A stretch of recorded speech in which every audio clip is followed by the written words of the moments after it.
Hello everyone. Today's talk is titled Souvenirs from Pain. And it's a very playful title, but such a title is also present to excite certain imagery that perhaps can expand man's vision from what he currently sees in society. Pain is something that no one else can really define, because you're experientially receiving it, and your experience is simply your experience. And so because we have such a relationship in how we're existing now,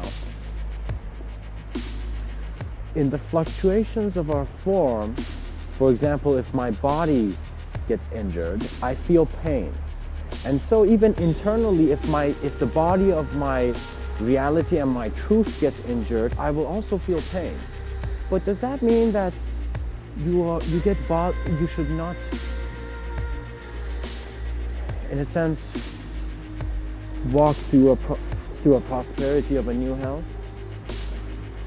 I have found people who come from very traditional and very beautiful cultures who have beautiful ways of incorporating religion in how they are communicating consciousness to people and to the children of the next generation. You see, every man has his own interpretation, so every man has his own interpretation of religion. Now the problem is, because many men who have different interpretations of religion have accepted that they don't have. So many people think that when they talk about the same thing, they're saying the same thing. Now, similarly, scientists, they're also human beings, and so they also have not a problem, but they suffer from this. And if a scientist can surpass this, there is a very beautiful happening. Because you see that the scientist is simply saying God, religion is not present, because he is acknowledging the people who are religion with his experience of religion. So for example, many people feel deceived by religion and they suddenly feel like they're waking up to a greater truth, and so they begin stabbing their past. They begin stabbing the structures that have been built from before. We are not here to cut great trees. We are here to plant new seeds. And so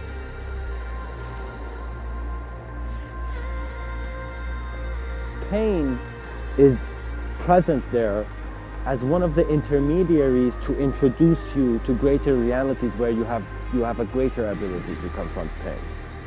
And so think of that person who walked in a world where his loved ones were taken away. Think of the person who walked in realities that could not give or provide gentleness. And you see that when one looks at death, they're also looking at their own death. You cannot see a dying man and not wonder about where you're going. And if you ignore the concept of death because you don't like it, because you think it's bad, then you have forgotten that a true artist requires all colors of existence, all experience, all modalities. And so if you're given certain experiences, you're given certain colors to paint certain pictures that will inspire the eyes of man beyond his eyes. Do this, and in that action, you will see the wisdom of all those before you and all those who are to come present. Communicate the timeless experience of your knowing, and in that communication you have not just introduced your greater reality and a reality of abundance, but you have allowed existence to be free from the illusion of itself. And so you will see channels of clarity will open. The minute you break the labyrinth of illusion and distraction and, in a sense, solidified duality, you cannot walk on the same earth. You cannot walk on the same plane of dimension. And so it is similar to how the pilot recognizes that every moment is a new flight.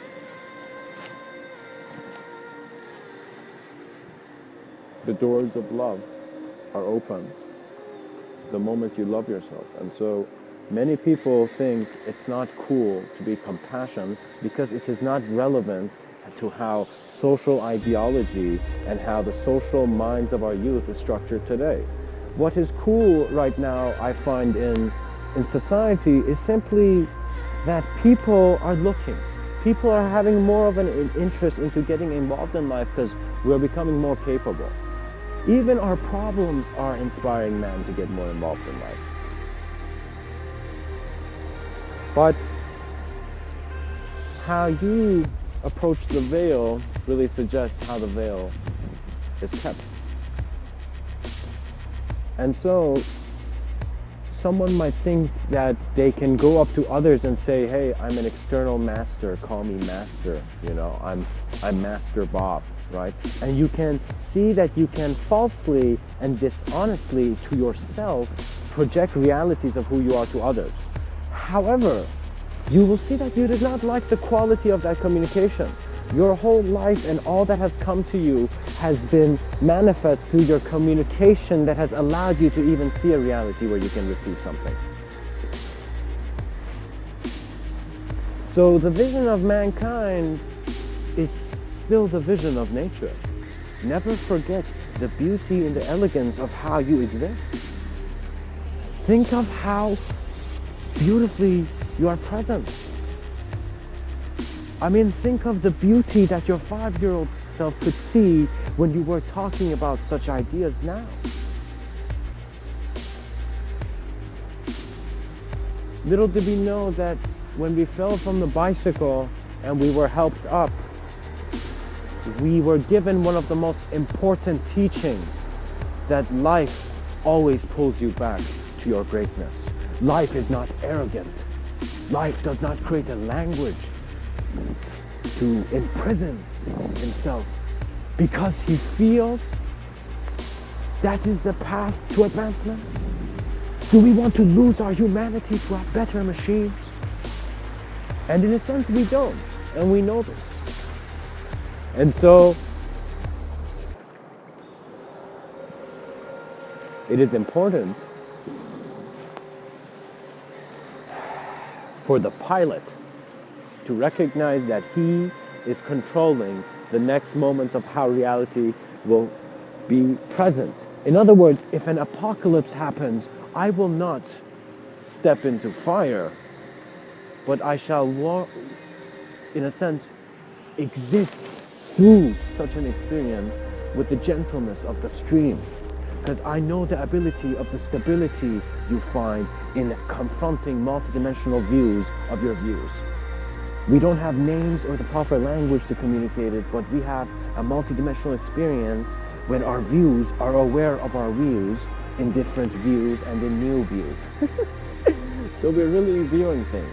You're really observing things. And you will see that in the playfulness of my talk, as you remember yourself, you're not in a sense just remembering yourself, you're simply just paying attention to who you are, and so recognizing that the significance of your existence is not in the products that are out there, which are showing a significance, but are actually present when you recognize that there is no significance in an infinitely changing existence other than the ability to be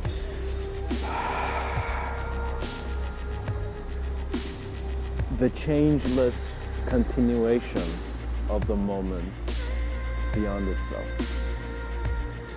The poet's tongue is needed now because we need to create space for others to also create space. New spaces where we have new tables of design, where the architecture of the past is not just present with the architecture of every design in existence, but that the geometry that we were giving value to is actually man covering his own eyes. Because it is your communication that communicates a sense of self that feels that cannot communicate.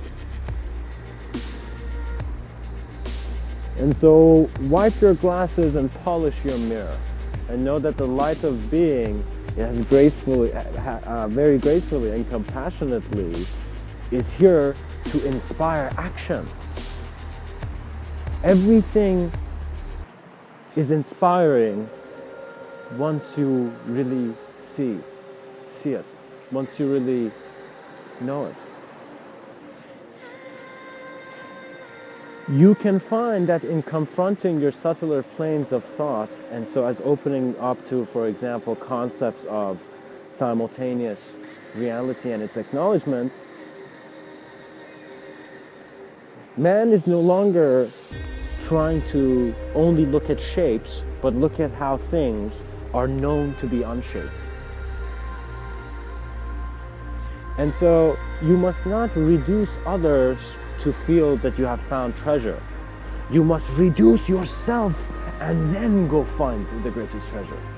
And when I say reduce yourself, that means see that you are not who you think you are, but you are the expression of the moment in the way that it's being acknowledged based on the design of your choice, and also the design of what is written and given for you.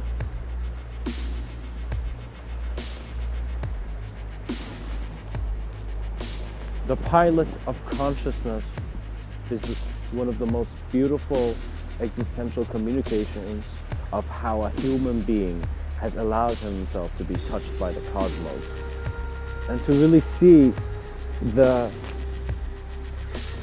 vastness of who you are when the who fades. And so the owls are no longer staring at us from outside our window.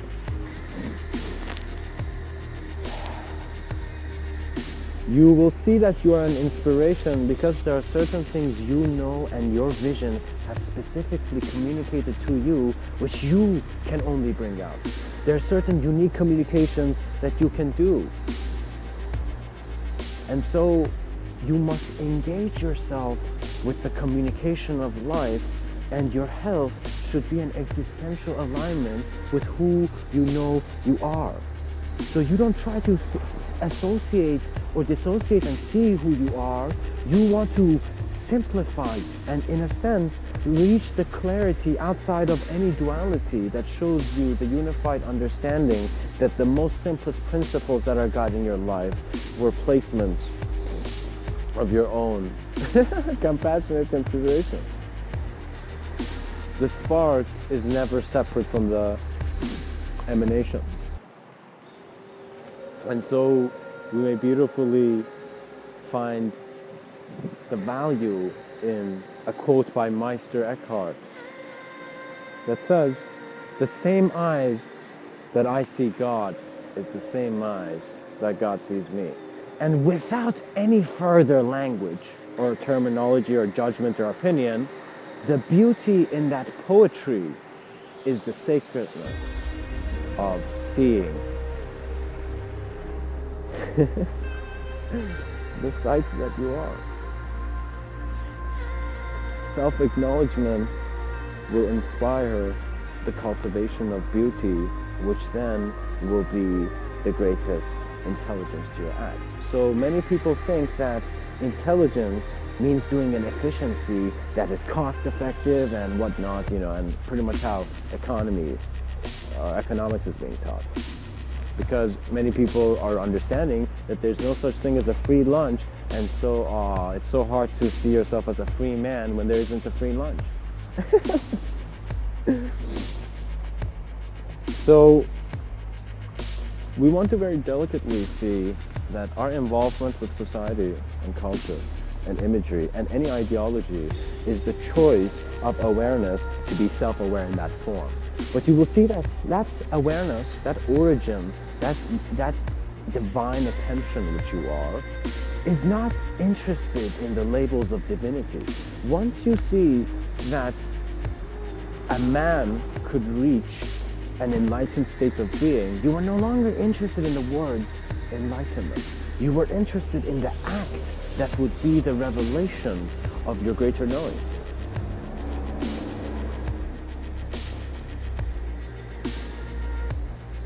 And there is beauty here, because once you organize your thoughts and you do not try to think in the sense of what is the smartest thing, what is the wittiest thing, what's the most street smart thing I can do, you allow yourself to align your thoughts with beauty. Align your thoughts with beauty, with senses of your own personal beauty.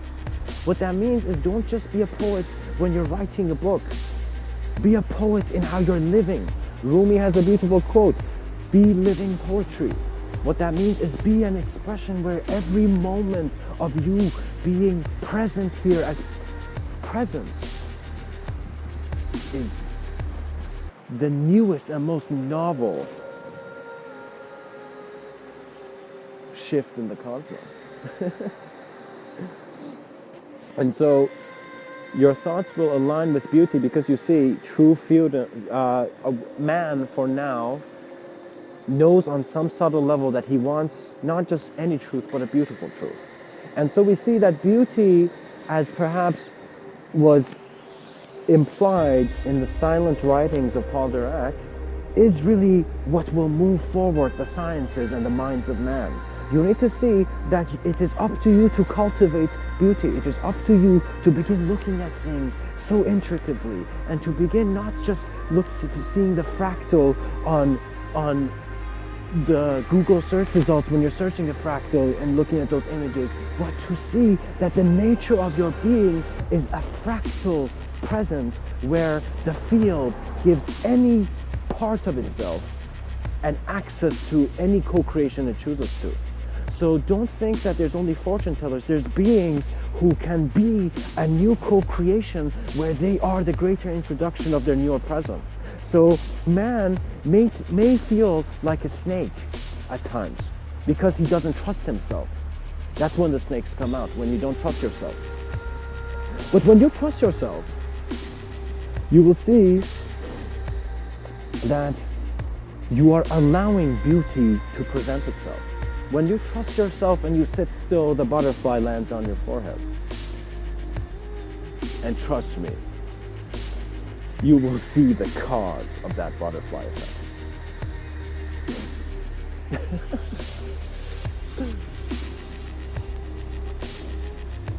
Begin allowing yourself to communicate in more compassionate ways. Pain is your greatest teacher. Pain and suffering is showing you higher states of your own self-awareness. You can immediately and instantly choose to take the responsibility of all existence and improve yourself. You have an existential responsibility to be the most honest and pure expression, and pure does not mean try to look for a concept of pure. Pure means allow yourself just as the waterfall allows itself to move. Because your direction is to greater oceans. You will see that the separate senses of self will begin to ignite. Your memory will begin collapsing into itself. And so these movements of thought will keep revealing to you new visions of your ability. And so you see that you're not just a pilot here, but you are a pilot in infinite realms that are observing you, because you are that which is saying, I am the finite and I am walking.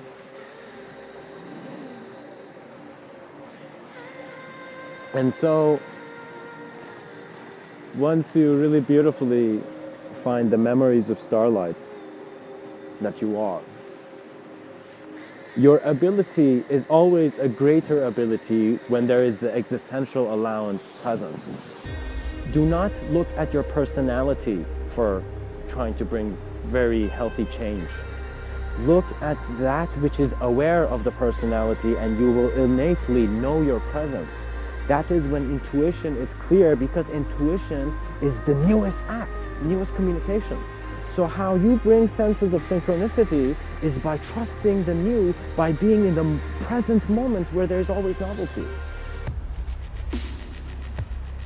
And so we see that the child in the playground, when the parent is not there, may be a bit alarmed. But when he recognizes that the parent is there, that greater collectives are viewing our individuality, that the upside inverted triangle that perhaps presented itself in the dream of a man was suggesting how one point can move to greater lines of presence and knowing. And so the wisdom of self-contemplation is a silent one because there's no need to talk. And if I am talking, in a sense, I am aware that I am also eluding myself. All communicators know that the communication is like the plane of reality, the plane, the pilot's plane, and it's in a sense just how things are, but you are not just how things are. You're always that very smiling knowing in your periphery that there's something that you could pay more attention to. And that attention and that sense of concentration shapes reality. Meditators understood that it was how you were tuning into love, how you were, and how settings are settled in various ways of how you're looking at space and time. So you see, for example, I'm aware that I have a physical body. And so, because I am aware that I have a physical body, I am also aware of what I can acknowledge more than the physical body, because the physical body is being defined by its environment. And so if man can consider himself individual, then consider himself collective, then there's this relationship of transcendence naturally present from the origination of the physical form. So physicality knows of the meaning of transcendence, but it is man who is having a bit of problems acknowledging it when he thinks that he's an idea, which he really is not. In other words, who are you when you are no longer in association to your name? And you see that when you're no longer in association to your name, you don't have the realities or the tunnels of language bothering you because the tunnel is narrow, for example. One person might come and say that sadness means, something specific to their own experience. And they can define that for all men. And do you want to use that person's, maybe your experience of sadness is one that inspires a joy of greater understanding, for example. Do not get caught in the words of other men and also in the words of yourself. This is why silence and stillness is a beautiful entrance to a self-remembrance. That is your clarity. And so,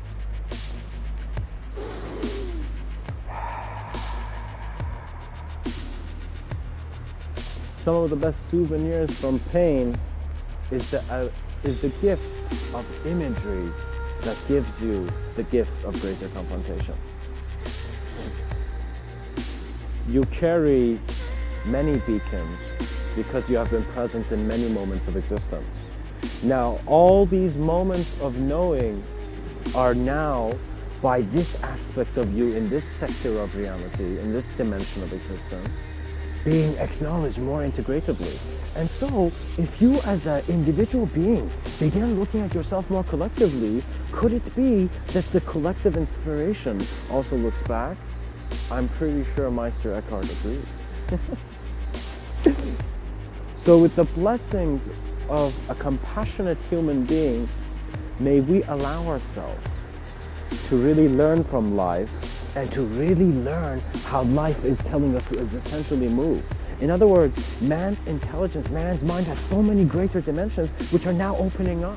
And what that means is you need to take a responsibility to be very actively engaged and involved in life.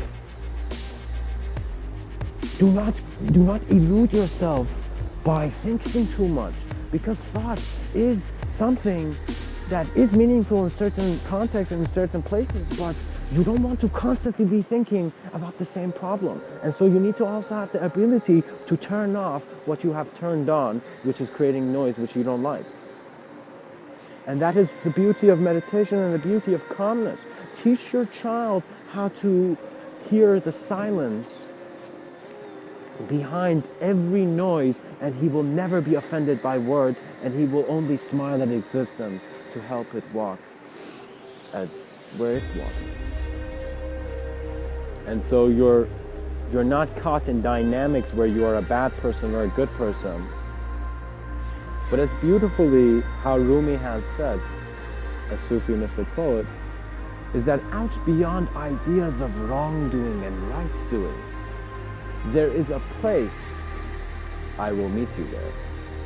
And so Mr. Within and Rumi are waiting for the new minds of our generation to be inspired and to recognize that the mind is a collective intelligence, the body is an individual association, and the enormity that is the confrontation of the both is the ability to be the inspiration of the waterfall that brings the formless into form. The souvenirs from pain are always eternal. Much blessings and namaste.